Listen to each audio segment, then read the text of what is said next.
Voilà, 101 ans et demi, Lucie. Vous avez bu un petit peu de gnôle, mais avec modération, hein. Ah, ben, quelques gouttes dans le café, ou sur un sucre des Eh fois. oui, Oui, le canard, comme on dit. voilà, c'est ça. Oui. La maman en prenait un petit peu aussi, Dans hein. son café, Ah oui. ça lui donnait de l'air, elle disait. Eh ben oui, Voilà. une petite tombée de gnôle, comme vous dites, hein. Elle a une petite tombée de gnôle. Ouais. C'était quoi comme gnôle? C'était quoi? C'était du raisin ou ou des Ben, bien pommes. sûr, Enfin, oui, vous oui. savez, on allait la chercher chez les paysans. Ouais. Et vous continuez aujourd'hui, à 101 ans, d'avoir un petit apéritif quand même, hein. Ah oui, mon porto à midi, mais après manger, je le prends en guise de vin. Et voilà. Voilà. Mais pas de vin en particulier. Ah non, j'aime pas. Oui, c'est ça. J'en prends quand c'est l'occasion, une goutte, quoi. Mais un petit coup d'apéritif, ça fait du bien aussi, hein. Ah oui, Bien oui. sûr. Et puis autrefois, on n'avait pas non plus les moyens de consommer tout ça, autrefois. Oh non, on n'avait pas les moyens. On, Moi, on buvait quoi à Sevrier? C'était donc c'était de l'eau. de l'eau. Oui, de l'eau. Ouais. Même pas un petit coup de vin. Il y avait peut-être encore quelques vignobles, non, même Non, pas. aux grandes fêtes, on en avait un doigt, mais on remplissait le verre d'eau. Alors c'était encore mieux que moins que si c'était de l'eau pure. Ah bah ouais, sûr. Non. Bien sûr. Et c'est peut-être aussi une des recettes pour vivre longtemps, boire avec modération. Boire avec modération et puis faire une cuisine saine. Exactement. Voilà, pas manger de gras, vous voyez, pas manger trop gras. Le gras de porc, il n'est pas mauvais, hein, mais il ne faut pas abuser non plus. Hein. Bien sûr. Non. Et puis manger avec les produits du jardin, Lucie. Voilà, les produits du jardin, moi je vais chercher tous mes légumes toutes les semaines. Hein. Vous voyez, je fais mon potage du soir. Tous les jours, je le fais pour 3 jours. Vous voyez. Je mange tous les jours un légume, un consistant et un féculent. Eh ben, dis donc, si c'est pas la recette du bonheur et puis de la longévité. Quand je suis arrivée ici, j'avais grossi, vous voyez, d'arrêter de travail. Ah ben bien sûr. J'avais grossi. Alors j'ai été voir le docteur qu'on m'avait indiqué que c'était un vrai docteur, disons. Ouais. Parce que maintenant, Ouais. vous savez. Ouais.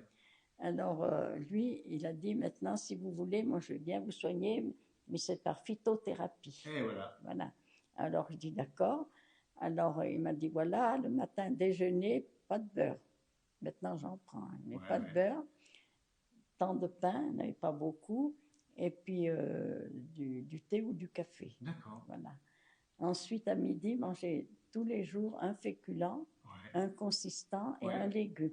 Alors dites donc, le féculent, c'est quoi pour vous? Pardon? Le féculent, ça peut être quoi? Le féculent, c'est des pâtes. Voilà. Pâtes ou petits pois. Voilà. Ou le riz, peut-être pas, mais enfin, je n'aime pas tellement le riz. Et le consistant, c'est quoi? Le consistant, c'est le pain. Eh ben, c'est le pain. Le pain, les pâtes, tout ça. Alors, vous voyez, si je mange du pain, si je mange des pâtes, je ne mange pas de pain. D'accord. Voilà.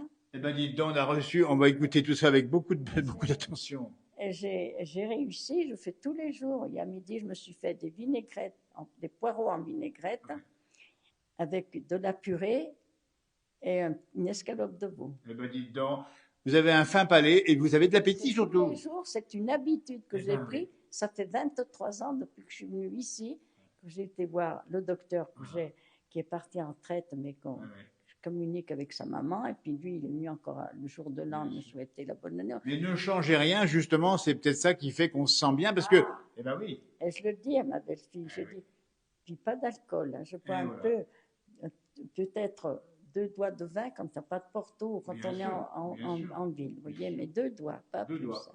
Oui. Bah, dites donc, bravo. Bah, écoutez, continuez comme ça longtemps, ça vous réussit. De sucre, et très peu de sucre également. Très peu de sucre. Le matin au déjeuner, je prends très peu de beurre depuis ces temps, bon, j'en prenais pas, et très peu de beurre, et je prends ou du miel ou de la confiture. Regardez-moi ça, le miel, c'est bon aussi. La confiture, je l'ai faite moi l'année dernière. Et dites donc, confiture de quoi alors? De cassis, et j'en ai fait une autre de quoi, je me rappelle, d'abricot. Eh ben dites donc, elle prépare à manger elle-même, elle se fait des petits plats, et ça lui réussit bien. C'est Lucie, 101 ans et demi. Oui, c'est ça. Bravo Lucie, puis continuez comme ça, on vous souhaite tout le meilleur. Tant que je peux faire, moi je fais, parce que je ne peux pas rester sans travailler, c'est tout, je ne peux pas. Eh oui, il faut que ça bouge. Il faut que ça bouge. C'est votre tempérament. Ou alors que je parle avec des gens qui viennent, mais j'ai personne qui vient. Alors, vous aimez discuter, puis vous le faites bien, vous avez une sacrée mémoire. Ah oui, ma mémoire, elle est là. Elle est intacte, hein.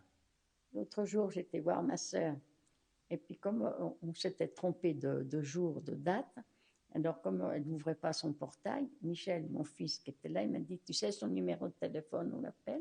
Eh bien, je savais par cœur son numéro de téléphone. Vous voyez.